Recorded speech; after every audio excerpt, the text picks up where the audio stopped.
সকালবেলা সমস্ত রকমের কাজ সেরে নিয়ে আমি সোজা চান টান করে চলে এসেছি ছাদে এসেছি। জামা কাপড়গুলো মেলে দেব, কারণ কি জামা কাপড়গুলো না মেলে দিলে না পরে না এই বৃষ্টি এসে যায় আর শুকনো হতে চায় না, তো আবার সেই ঘরের মধ্যে মেলে দিতে হয়।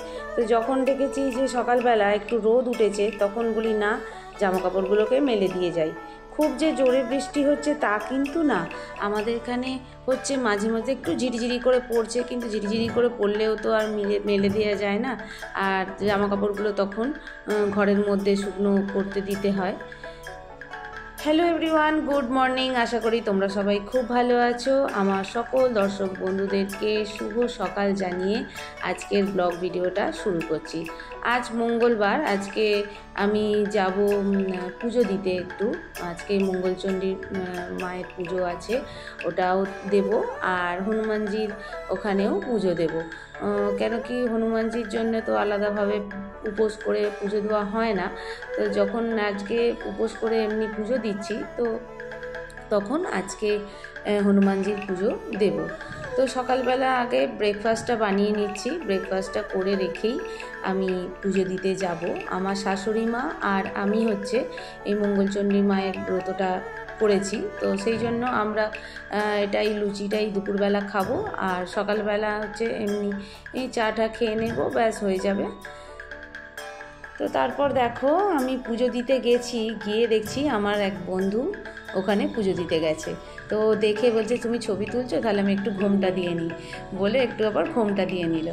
এই যে দেখো কাকু পুজো করছে এখানে, আর এই হচ্ছে বড় মা, এই হচ্ছে শীতলা মা, এইখানেই হচ্ছে মঙ্গলচণ্ডীর ঘট আছে, এখানেই এই কাকু পুজো করে দেন প্রত্যেকবার। এই কাকুই এবারে পালা পড়েছে, ওই কাকুই পুজো করছে। এই যে এখানে আমি মোমবাতিও দেখিয়ে নিয়েছি, আর তারপরে হনুমানজির কাছেও পুজো দিয়ে নিলাম। তো পুজো দিয়ে নিয়ে সোজা চলে এসেছিলাম বাড়ি।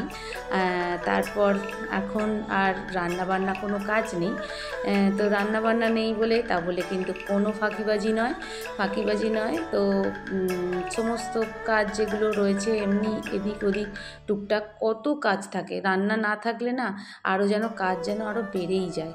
তো এই যে তো দেখলাম যে কিনা একটু আদা বাটা রয়েছে, তবুও আমি একটু কী করলাম, আদাটাকে পেস্ট করে নিলাম। আমি কি করি না, মশলাগুলোকে করে না আমি একটু রেখে দিই, রেডি করে রেখে দিই। কেন কি মানে তাহলে কি হয়, কাজের সুবিধা হয়, একটু তাড়াতাড়িও হয়ে যায়। তো সেই জন্য কি কোনো ফাঁকিবাজি না করে আমি কি করলাম, যে রান্না যখন নেই, আগের দিনের রান্না সব একটু একটু করে থেকে গেছে বলে ওগুলো দিয়েই আজকে আমার সকালটা হয়ে যাবে। রাতের দিকে আমি পরে একটু আলুর দম করে নেব। তো সেই জন্য সকালবেলা শুধু ভাতটাই করব, ওটা হচ্ছে ছেলেদের জন্য হবে, আর আমাদের তো ওই যে সকালের লুচিটা রয়েই গেছে, আমাদের শাশুড়ি বৌমার হয়ে যাবে, আর একটু ফল আম দই খেয়ে হয়ে যাবে।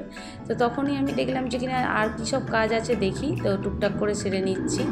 তো একটু ফ্রিজটাকেও গুছিয়ে নিয়েছি, ফ্রিজটাও মাঝে মধ্যে একটু নোংরা হয়ে যায়, ওটাকেও আজকে একটুখানি ভাবছি পরিষ্কার করব। তো তারপর দেখলাম কি আমার হাজব্যান্ড না ডিম এনেছে, তো সেদিনকে ডিম এনেছে, আমাদের একটু ডিমটা বেশিই খাওয়া হয়। আর এই যে বলছে বৃষ্টি হবে ঝড় আসবে, তো আমরা কী করি, যে মাছ থাকুক না থাকুক বাড়িতে যদি ডিমটা থাকে আর চাল ডাল আলুটা থাকে, তাহলে কিন্তু ব্যাস আর নিশ্চিন্ত, আর কোনো ব্যাপার নয়, যা হোক একটা রান্না চাপিয়ে দেওয়া যাবে। তো সেই জন্য আমার হাজব্যান্ড কী করেছে, আজকে ডিমটা নিয়ে চলে এসেছে। তো আমি কি করলাম, ডিমটা সব করলাম, তুলে দিলাম, আর একটা ডিম ওর মধ্যে দেখছি একটু ফাটা বেরিয়েছে, তো ওটাকে আমি আবার আলাদাভাবে তুলে রেখে দিলাম। এরপরেই দেখছি ফ্রিজটা তো নোংরা হয়েছে, তো বলি তাহলে ফ্রিজটাকে একটু পরিষ্কার করে নিই।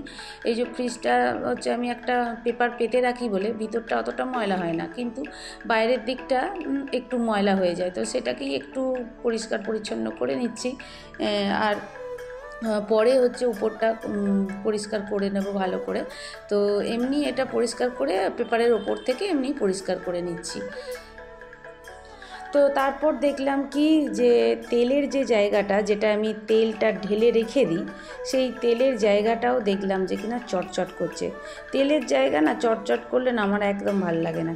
তো আমি বলি তাহলে সময় যখন আছে তাহলে তেলের জায়গাটাকেও পরিষ্কার করে নিই, তারপর নতুন তেল ওর মধ্যে ঢালবো। তো এই জন্যেই বলি কি, মানে কি এই সমস্ত কাজ যদি আমি করে রেখে দিই না, তাহলে কি হয় কি আমাদের অনেকটা কাজ এগিয়েও থাকে। তো সেই রকমই আমি করে নিচ্ছি, তাড়াতাড়ি করে ভালো করে পরিষ্কার করে নিচ্ছি। আর আমার হচ্ছে উপরে আর একটা নিরামিষ রান্নাঘর আছে, এটার নিচে হচ্ছে আমিষ রান্নাঘর, আর উপর ঘরে একটা নিরামিষ রান্নাঘর আছে। সেই রান্নাঘরেরও তেলের জায়গাটা নোংরা হয়েছিল, ওটাকেও আমি ধুয়ে আগেই রেখে দিয়েছিলাম। আর এটা হচ্ছে নিচের রান্নাঘরের তেলের জায়গা, সেটাকে আমি পরিষ্কার করে নিচ্ছি। এরপর আমি কি করলাম যে ওপরের ঘরের যে রান্নার তেলের জায়গাটা, ওটা দেখলাম কি শুকনো হয়ে গেছে।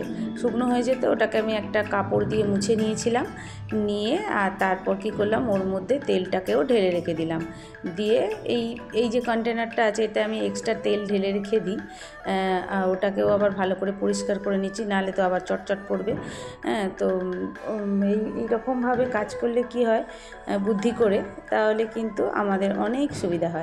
তারপরেই দেখছি যে এই যে এখানে বেসিনটা খুব নোংরা হয়েছে। বেসিনটা এত নোংরা আমি করি না, একটু একটু হতে হতেই আমি পরিষ্কার করে নিই।